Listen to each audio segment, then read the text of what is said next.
I'm back. You missed me?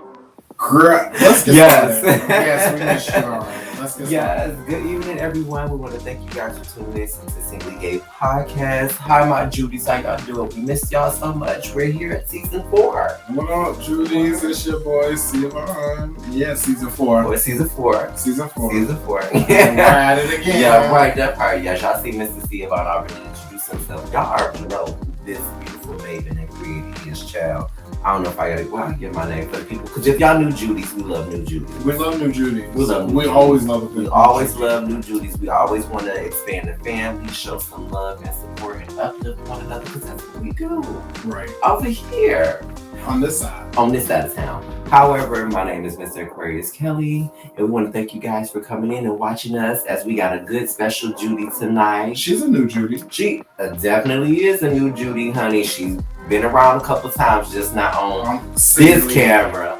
Okay? So we're going to let her introduce herself. Mr. What you say your name is, Sugar Plum Dumpling? Yeah, my name is Thiago Pego. Hello, you all. It's a pleasure to be here. Thank you so much for the invitation. I'm excited, a little nervous, so bear with me. Honey, it's fine. You ain't got to be nervous as you do like I do, as I tell all my friends. They be like, I don't know about the camera. Just think you on FaceTime or call with me to get some laughs and some kiki. Okay. Girl, she ain't nowhere near nervous, girl. As many offers she get of somebody telling her she look like Drake, girl, she ain't nowhere near nervous. She lied, girl. Honey, that's because we trying to They thought that was Drake before she said her name. Okay, When they honey, seen that camera. It was like I had to double take twice. Right, they had to do that. What Missy said? Make you do a double take? What?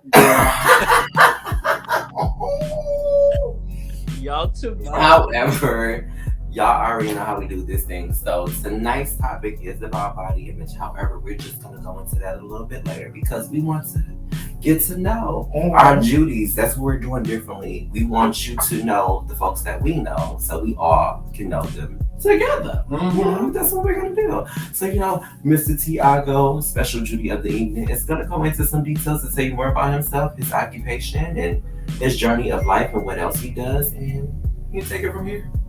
All right. So I'm Thiago Pego. I was born and raised in Brazil. So I'm from São Paulo, Brazil. My family moved here when I was 9 years old. Okay. So I lived here from 9 to 16, always in the North Shore area, which is north of Boston for those who are not from Boston. Right. And I moved back to Brazil when I was 16, and I finished school there, high school, and went to college there. I have a major in English literature. I have a master's degrees in adult psychology and didactics because I'm a ESL teacher. So I teach English as a second language. So part of my master's degrees is the second learning process of language acquisition. I just moved back to the US 3 years and a half ago. After I was away for almost 12 years. I was never back in between. So it was a very different experience having a child perspective and then coming back as an adult and queer and of color. Yes. So it's definitely like a very different life than what I had as a child. And yeah, I think an overview of my life that kind of covers pretty much. I mean, yeah, because like you said, you was there you moved over here when you were 9. Yes. Stayed here for a little bit and went back when you were 16. Yes. So, like, I want to say, what would have been like the different experiences? So, like, what was your child life like over there? I had to adapt 4 times in my life. I was in Brazil up to the age of 9, fully alphabetized. And then I moved here to a country that I had never been, a language that I didn't know, and had to go to school.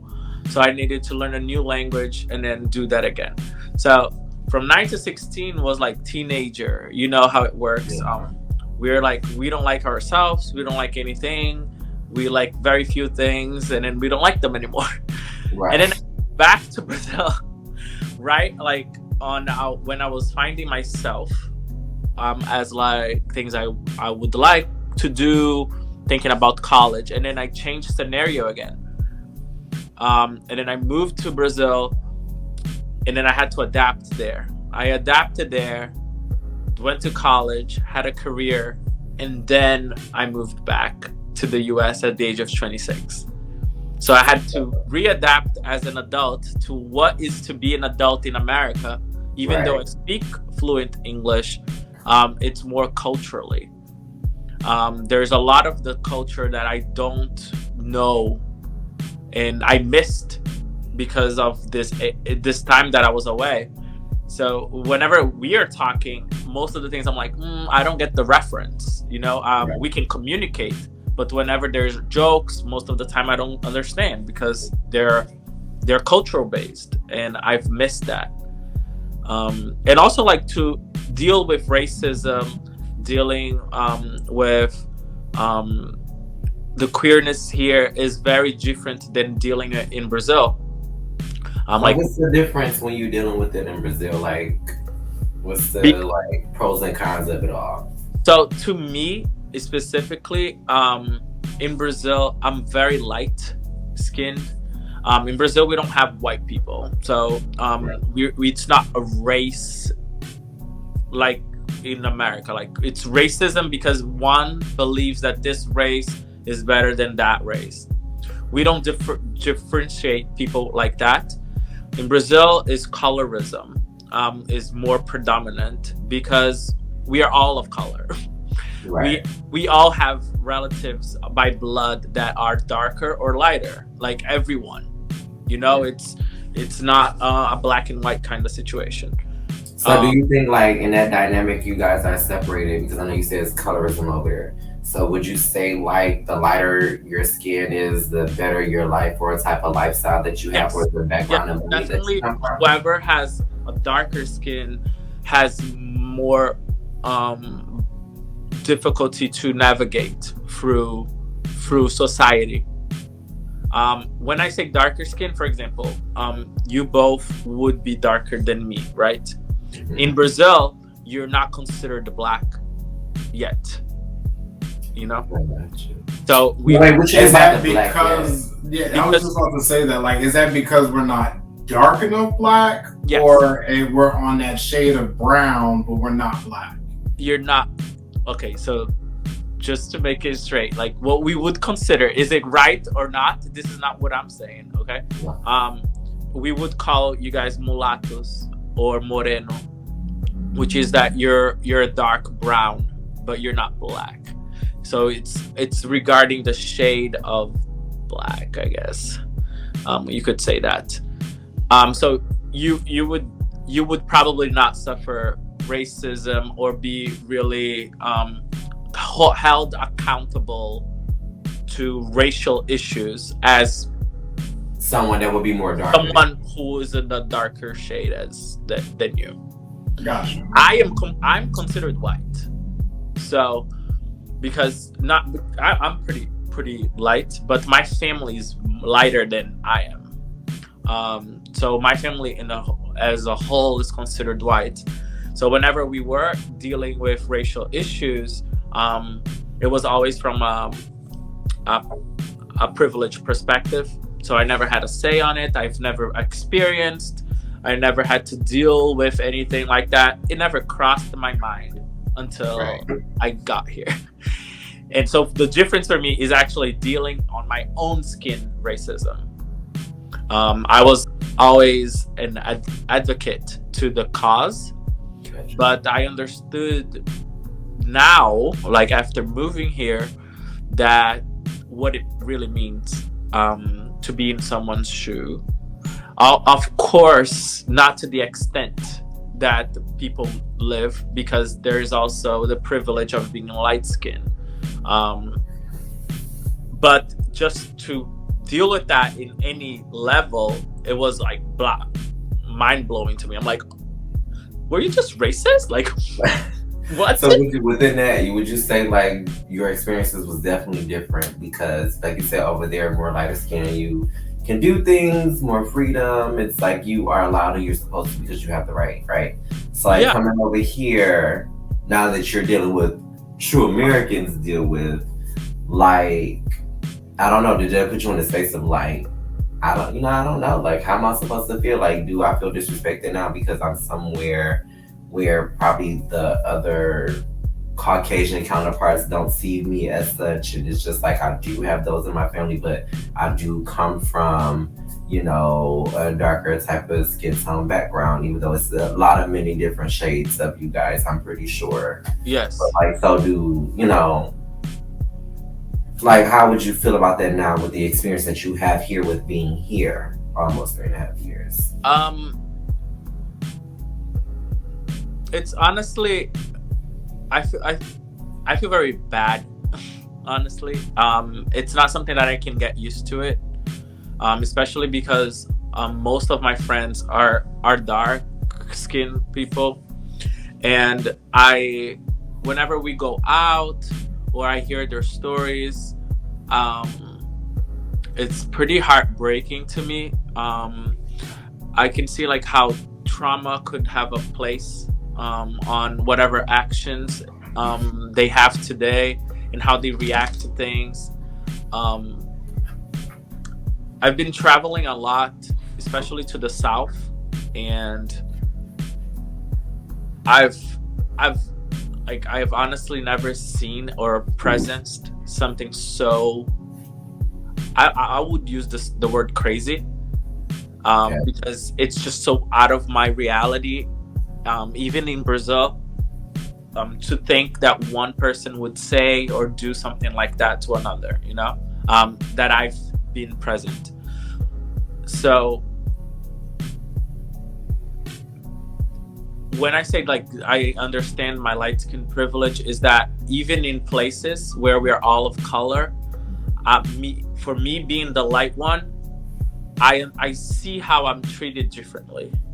You know, my eyes are a little lighter.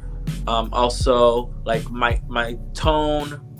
I don't know. Maybe also like the way I speak, because it's not my first language, so I tend to be more by the book of whatever. Like Are you more proper in your original language? Because you know how here in the English language we have the proper and then we have the slang. yeah. My Um, family, they're all teachers, so I come from a very proper family.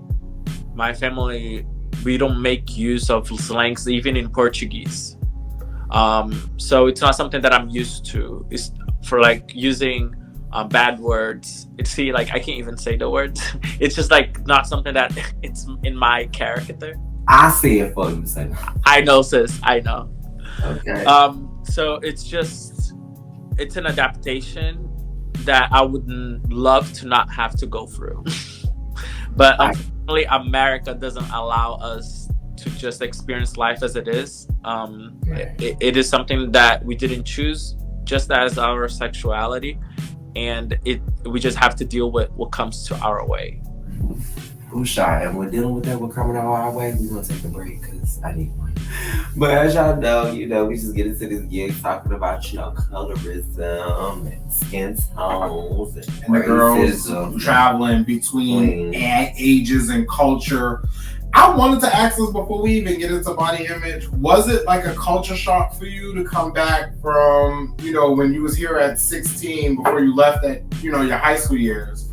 Because that's different time periods. Those are Yeah. different time eras. Like how was that transition for you? Because you come from, you go back, you come from the States to go back to Brazil, and that's a different culture and different time zone. Yeah. Versus then you come back after, high school and college, you come back into the States and it's a whole nother world. It's it's crazy because I have the home feeling of both places, and simultaneously I have the non-belonging feeling, because when I'm here, I'm always the Brazilian. Like, this is my Brazilian friend, and then when I'm there, oh, this is my American friend. Oh wow. Because Wow. So you get both. So in both places, I'm from, but I'm not. You know, I have people who I've known for 15, 16 years in both places, and yet they know that I'm not fully from there. So I get both parts of the culture. Yeah. I think Kelly. I was talking to Kelly over his house, and then in some point of the conversation, they were like, "But she's not from here," you know. And I'm like, "Yes," and at the same time, I understand most of it, but it's the same thing when I'm back in my home, which is Brazil. So whatever feeling you guys have towards me when I don't understand something, I have the same thing when I go back to Brazil. True. Because I was gonna say that because I agree, because it's the same thing with me. So like, I've been on the East Coast for about 12 years. Mm-hmm. So when I go back home to Detroit, even though people know I'm from Detroit, I'm always like, if I'm go out in the scene, they will always shout me out. The Aquarius Kelly in the building, you know, all the way from NYC. So New York, like that's New York is my. That's why I'm like, when I be like, people like, oh, you going to New York? You visiting? That's my home. Like I made a home base there. Yes, did I live in New York for 5 years, but I'm like, I've been in the Bronx all of that time. So my friendship base, family and supportive base, like everything is right there. So like when I go to Detroit, it's just like, Aquarius Kelly walked in the building from NYC, make sure you show him love. She from Detroit. She from Detroit. Why they gotta be hating? She a Detroit girl. Y'all amping her up, and she just from because your streets, girl. Just because I travel. Yeah, okay, traveling. What we gonna do is segue into this conversation about the image. I got time for my friend. I got time for my friend. She's like, but girl, she from Detroit. I've been gone long enough. They pay me my respect and my just dues to know I'm from the East Coast. I'm from NYC. But from what now that like my mind is thinking about this, from what Clark asked. Chaban is, I think the thing that it was the craziest for me to adapt was that it was okay to be gay.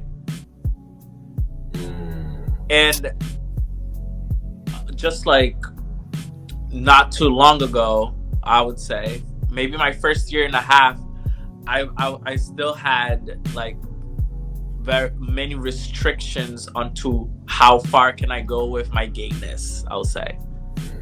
You still like Dio up under the covers? I would say under the covers because I'm very flamboyant. I was about to say, who's Thiago? I'm asking because I love Thiago, but she is flamboyant. Well, I'm not. Girl. It's just things I want to for social media or camera purposes. Nah, I got you. Me and Thiago had other conversations. But also, you all met me after, you know, like right or an after kind of situation. I'm not gonna say that I was ever masked and I was calling people bro and what's up and like all tough. That it's just not me. But there's definitely a part of me that I was able to explore here, and I never knew it was within me. For example, I only met the first trans person here. I only met a drag queen here. I never saw a trans person in my life or a drag queen while in Brazil.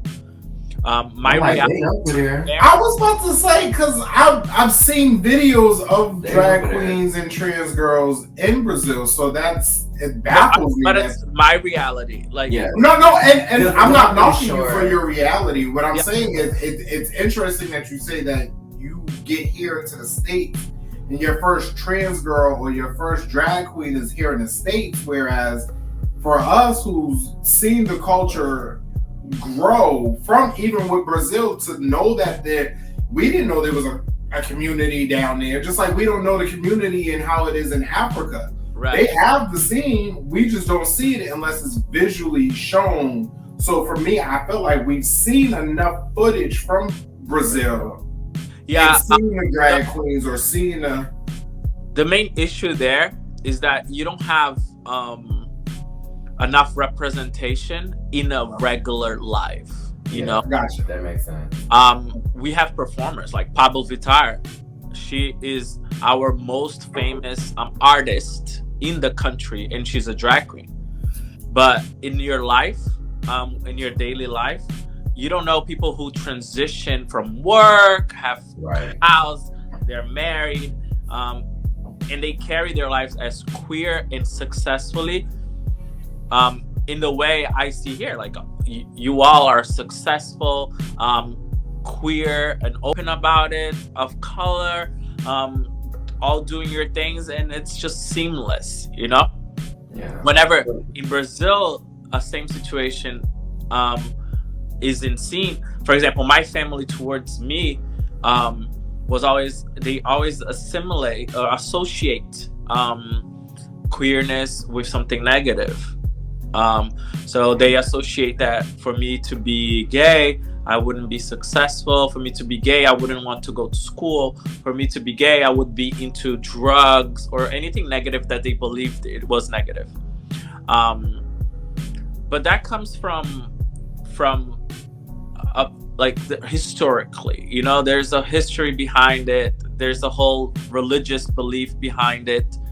Also, we all know, you all been through it, exceptions, people of color regarding sexuality.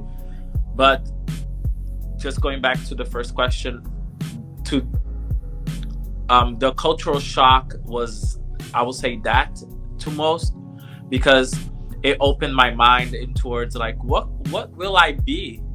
The person who arrived here 3 years and a half ago could never imagine that I would be this today. No, that's understandable. Because even when you arrive in here, you know, you got the culture shock, you got the color tones, and how you treat it from one place to the next. It's just that, like, as far as body image, like, let's really get into let's throw ourselves into that, right? Mm-hmm. So, like, being over here in America, like, it's a lot of different shapes, sizes, height, shorts, even though I said height.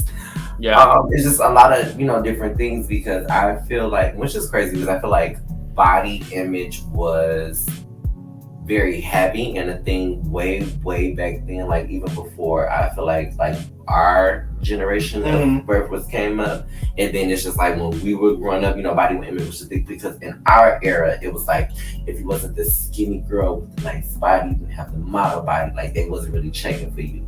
I feel like the big booty, almost curvy girls started coming towards the late 90s into the I wouldn't even say that, because I wouldn't say that's that. when the Freak Me cast started. That's why. Well, see, but that's the thing. When we talk about body image, though, I would say, in the sense of where a lot of people got sensitive about body image, it did get to that point, but it wasn't until like the late, I'd say the mid 2000s is where the transition of body image changed. The reason why I say that is because when we talk about the early in our generation, body image for us was the goals of a model. Yeah. The goals of the Tyson Beckfors, the goals of the what other high top models? The genuines. The genuines. Yeah. You know what I'm saying? The singers, the R&B singers, the bodies like that, the Tyrese, the Ushers, that was what the Boris Kojos. Right. We had those. It was all about the muscle bound. It was never about, you know what I'm saying, to what it is now. Right. And then when it shifted, that's when we started getting the different body types of, okay, yeah, we got the chorus, the Morse Chestnuts, and we got all of them, but what else is out there? You know what I'm saying? Then we started seeing the, who was our top body that was like, the Van Diesels, the Rock. The Rock. Started The Rock. You had all of those folks coming out there, and then it was just like, okay, wait a minute, I need my body to look like this. Yeah. And if I can't get my body like that, I'm gonna get it done. Yeah, which leads me to conclude that whatever you guys were experiencing at that time never went away in Brazil. Brazil is known for bodies. There is a procedure called BBL. Yeah. Just so you know how intense it is for us to have a certain shape, being a man or a woman. It's a tropical country. We we have summer all year round. It's beach day every day of the week. That part. We are known to not wear a lot of clothes.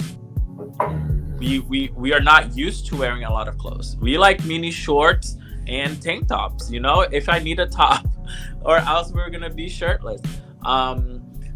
We just like to show body a lot, and it's just cultural. Once you go there, everybody is very fluid as well when it comes to. Because I've always figured every time when I hear of like Brazil or somebody like, oh, I'm from Brazil, I've always get into like, oh, you have a nice body with a good tan, the nice flowy hair. And it's like, oh, your ass. Like product. And then, you know, you got your muscles and your pecs. Say it again, what you say, Fred? I said, I always, they're like, oh, by that ass, that explains why you're Brazilian. You know, like, the general conception. The stereotypes, yeah. You know, but for me itself, it developed body dysmorphia because I never had what I needed to have, which is the packs, you know. Right. I was never a gym person to be lifting weight. Was I ever overweight? No. Was I overweight for what my family needed me to be? Yes. Yeah. You know, because I was never a sportsman. You know, like I was never playing soccer. I was not out there doing all these activities. I never had the big arms, and there's a certain standard that you need to kind of follow to be considered pretty or not. With that, when I came here, it was so different, you know. I used to tell my friend, she was my roommate there, and she moved here too, and we continued to be roommates here.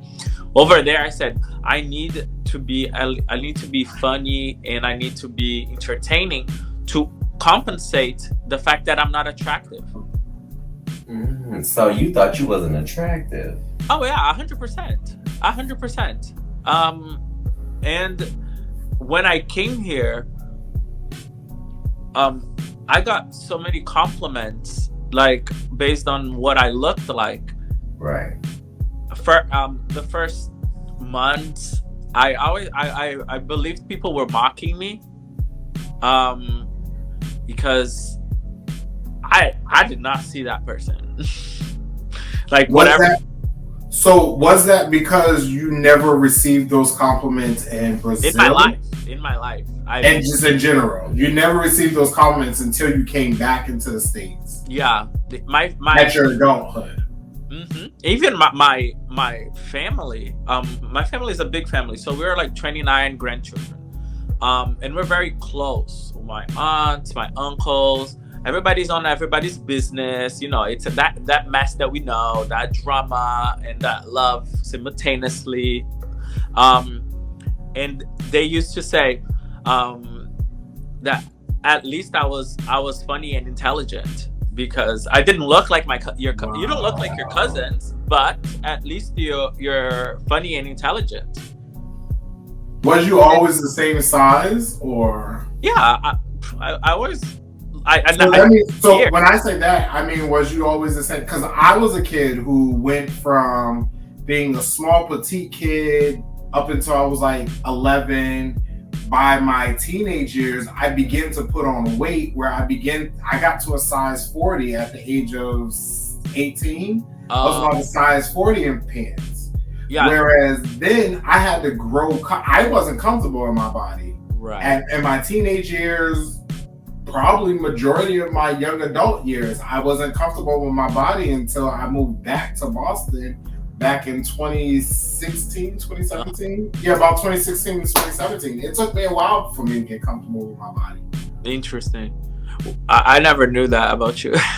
Right, because you've known me as a host who's been able to just not explicate. What was I trying to say? I mean, I'm one to expose my body. Yeah,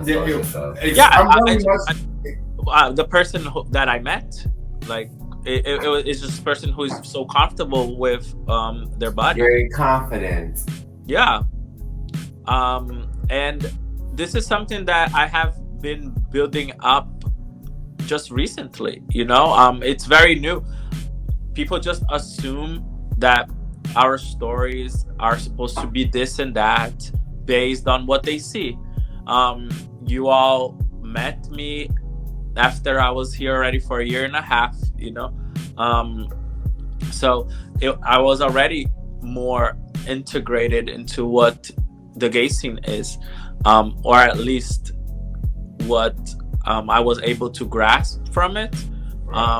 Definitely, all of you, and including all our friends in common, have helped me a lot without even knowing. Just watching you guys talk to each other teaches me so much that that is something that it's priceless. Like, I can't pay for this, you know. Like, this is things that help me grow, that it doesn't have a price on it. Yeah, and regarding body, that's the thing. I was always compared to my cousins. They were always athletic. They are, everyone is much lighter than me. I'm not gonna say it's a race thing, but there is definitely that European look that is more attractive, and they have that in general, you know. My family, they go like to the blonde side of the whiteness. And you the blonde hair, blue eyes. Yeah. So I get only the hazel eyes, like the light eyes from like what they have, but everything else was just like I needed to base on my personality. Right. So coming here, even today, like as of today, there are many situations that I would never get shirtless, you know. Just recently, I started putting some like see-through, you know. I think I stole one from Jelani because it was my first time that I used, and I felt comfortable, right. And I was like, oh my god, you know, like, this can happen. I'm good with it. So my question would be, and I said I wasn't going to do too much talking today. I know, this is the last question. So my question would be, and this would probably be a good question, because it's in the sense of once you got acclimated here and you still dealing with your body, what is it called? Dysmorphia. But also, let me put a disclaimer out. So this is not us clinically. Oh, we're not clinically? No. You know, saying somebody has something to something. This is someone that is, you know, in our group and circle of friends, body image has always been a thing of what we should look like, what we feel like we need to have, and this, that, and the third. This is one of my friends coming onto this platform explaining something that they've always wanted to kind of address and just say, hey, I know my body looks like this. I think my body feels amazing, but I feel like my body should be this.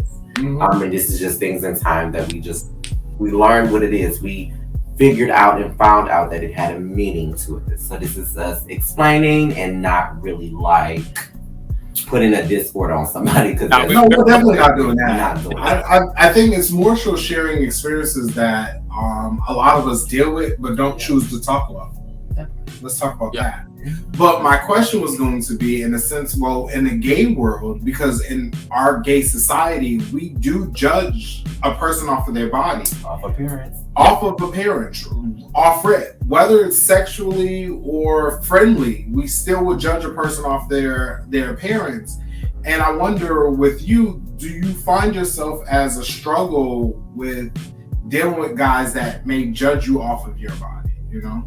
Okay, yes. Your body size and stuff like that. I think I deal with I always have dealt with the fact that I don't see myself as attractive. So there was never a point in my life that I was happy with how I looked. So that is a thing. Even I was never big. I was never overweight. You know, like I was never the person who needed to go on a diet to reach a certain weight. If you look at all my pictures throughout since I was born, you don't see anything wrong with it. But I was never satisfied. Right. You know, I always thought I was big. I look in the mirror and I see something different from what you're seeing. You know, what I deal here is different. One is, I think you all look like so good, and that kind of affects me in a way because I don't think I look as good. Even though I have reassurance from third parties. And the second thing is dealing with hypersexualization that I had never dealt with before. Right. So my problems are different from what I dealt in Brazil. So I that's where I started having issues with white gay males, because I was hypersexualized for being Brazilian, and then for having a fat ass or whatever they envisioned, you know. Right. And I feel like black men specifically, right, gay men, they are more cautious about it because black men go through a lot of hypersexualization within the apps and within the gay world here, in anywhere. It's the same thing in Brazil. The darkest skin have to deal with hypersexualization, and due to that, they don't do to others because they know, the level of appropriateness, and that explains why most of my friends are black men, because my Latin folks, they deal a lot with the body thing that I do too, and I just been in a loop for so long that I just found a way to not be feel so bad anymore, that it kind of distanced me unconsciously from this group, this crowd, this certain world, I would say. Yeah. So with even being in that world, and we know what society could look like, we know what society wants us to look like, and we know what society try to put our pressures on us, because that's just what they do. Yeah. So we even going into all of that and just knowing how it is with the Brazilian culture, and you got your, you mix up coming back into America and what body types are and what they're supposed to look like and all that other gig. But this is a segment where we go into my what? Tea and hot chocolate. What? Tea and hot chocolate. What? Tea and hot chocolate. Tea and hot chocolate. Yes, baby. Yes, Mr. Thiago, do you play games? I'm ready. Tea or hot chocolate? Right. See, people always say they're ready when they know they don't really be ready. They don't be ready. I'm actually not ready, but I'm excited. Okay. I like that answer. That answer is better than I'm ready. Girl. You right. So with tea and hot chocolate, you all are unpredictable. We're gonna ask the numerous questions, and if you find it very factual, it's tea. If it's false, a hot mess. It's chocolate. Hot chocolate. Yeah. That's shittiness. And sorry YouTube. It's a shittiness. Anyway. You know what? So this is tea and hot chocolate. So we're gonna ask numerous questions, and you just give us tea or hot chocolate. I'm gonna mix it up. One popped out, so I'm gonna grab that question. Ooh, I done dropped my whole. Look at that. Tear it up. Tear it up, girl. All right, first question. Tea or hot chocolate? Heterosexuals are generally affected by negative body image versus gay individuals. Body image. No, I was saying gay individuals. I was saying heterosexual individuals are generally affected by negative body images versus gay individuals. Tea or hot chocolate?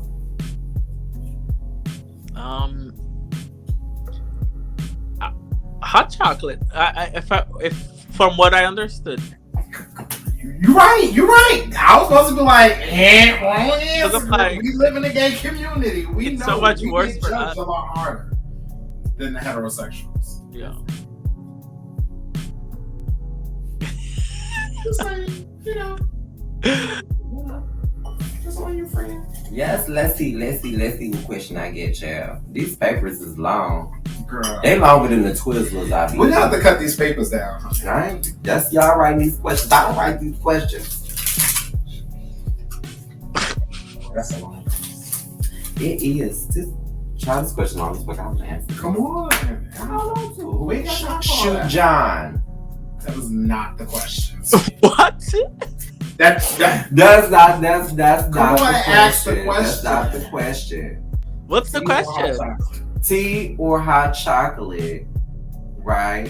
Mm-hmm. The world that we in today with impacting body image, who is way worse on what you should look like? Social media or your circle of friends? Tea or hot chocolate? You give me two options: social media or circle of friends. Right, yes. Who's worse? Social Say media. who's worse and then say, Yeah. So, tea for social media, and hot chocolate for friends. I'll take that. I think, especially because what we need to consume, especially when it comes to like porn, for example, and other things that are supposedly to be sexual, it's always the same thing. I'm just saying, friend. Next question. I got the next question right here. Bring it to me. Friend, why is this so small? Because you all never like this shit. I gotta go like this. I don't think this. I gotta go like this. I'm joking. Yeah, I'm sorry, y'all. No, that's this food. That is juice. It was the juice. Right. My gin and juice. Hey, with my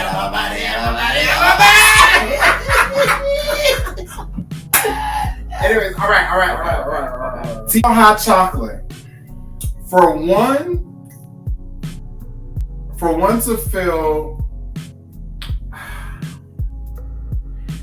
to feel one with themselves, tea or hot chocolate, and improving their body image, do they embrace their differences or What you mean? Do they embrace any differences? meaning like you embrace your body? Basically, I would say embracing your differences is like embracing your What you see? for what you see. Okay. Tea or hot chocolate to help you improve your body image. You know what I'm Okay. saying? You're embracing it, or do you just go ahead and start exercising?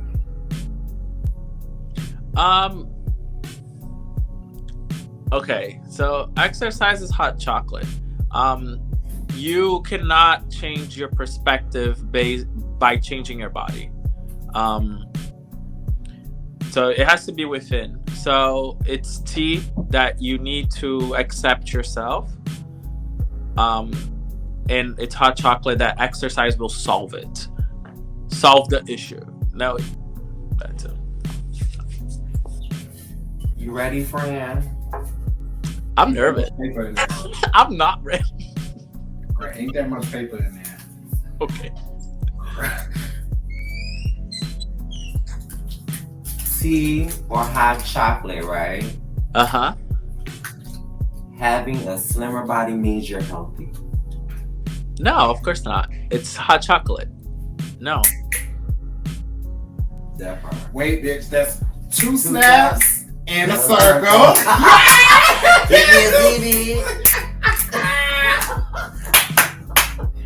All of them girls who know that. If you know the reference, you owe If you know the reference, comment in the comment box. that part. Yet again, you old enough. You Now- should be. If you don't know the reference and you watching, Go figure it out. your parents should whoop you because you should know better. Okay, yes.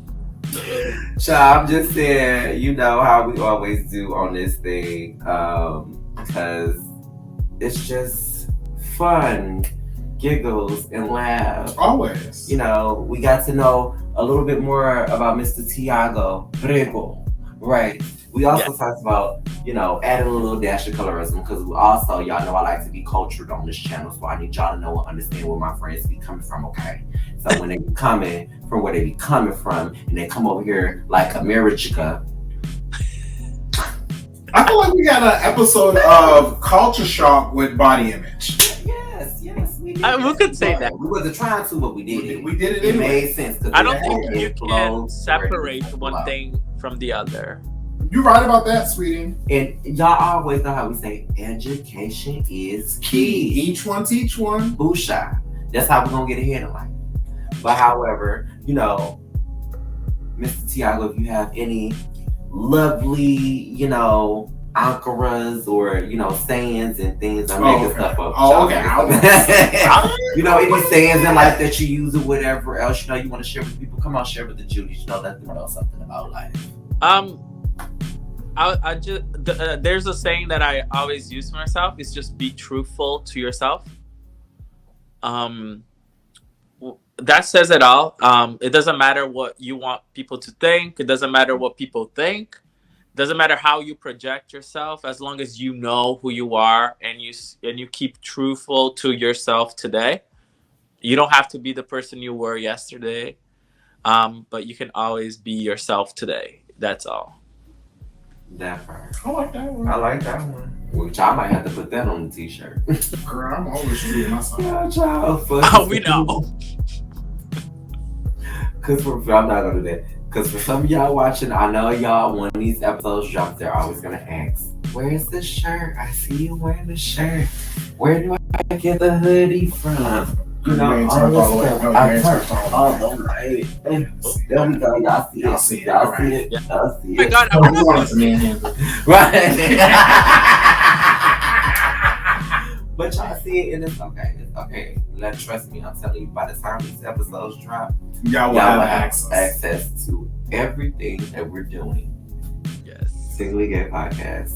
However, we want to thank our special Judiee for the evening. Does she get my IG and stuff?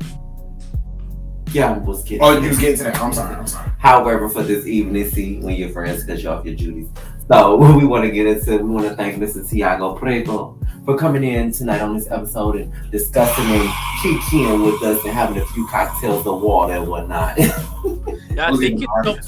I'm gonna have to ask some audience. I'm gonna have to insert their stuff in here somewhere. Good answer. Right. With that, Mr. Thiago, would you like to please let us know your social media platforms, how our Judies can find you? Yes. So when they have any other updates, any other questions they want to know, they know where they will come look you from. Yeah, definitely. First of all, thank you so much for inviting me and having me on your platform. I'm a new Judiee and I just love the work you both do. And it really speaks to us as your public. I can say that for myself. And I hope whatever conversation we had here can clarify or help people who are watching or listening to this. So I think that's important. And you can find me on Instagram. So it's Pego_Thiago. That's the best platform to find me at. But you can. I also have Facebook. It goes through my name, Thiago Pego. Easy to find. There's not a lot of Pegos right there. So what he's saying is, if you're looking at this video and you see his name on the screen, because his full name is gonna be there. His Instagram is backwards, last name, first name with the underscore in between. You go to his Facebook, it's the first name and the last name, but I don't think there's no underscore in between. However, if y'all watching this on Facebook, please make sure you subscribe, like, and comment. Because all the descriptions is gonna be there in the bottom of the box. And please share this video with others. Please please share. Make sure you hit the notification bell, girl. Make sure you know who we are, girl. There's iTunes, Spotify, SoundCloud. Girl, what else? We got SoundCloud. Oh, we got SoundCloud. Oh, I lied. Okay, Make sure y'all check us out on Apple Podcasts, Google Podcasts, Spotify. Oh,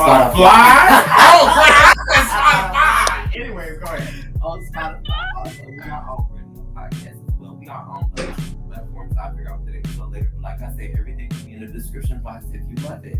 However, y'all already know how we gotta get. If you can't kiki with your Judies, then who can you kiki with, bitch? I didn't add all that in. I know. Child, you gonna try to get YouTube to get it? No, all right. Let's do it again. Let's cut it. Edwards, cut this part. Go ahead. Y'all know how we go out of this gig. If you can't kiki with your Judies, then who can you kiki with? And with that being said, we love y'all. And Judies, we want to thank you for definitely attending and coming in with us. And new Judies, we also want to thank y'all for coming in and support because we are family. That's what we do. Family. I got all my brothers with me. All right, we out. Yeah, but we love y'all and y'all have a good night. And this is All right. really have amazing. a good night. Thank you so much. Bye.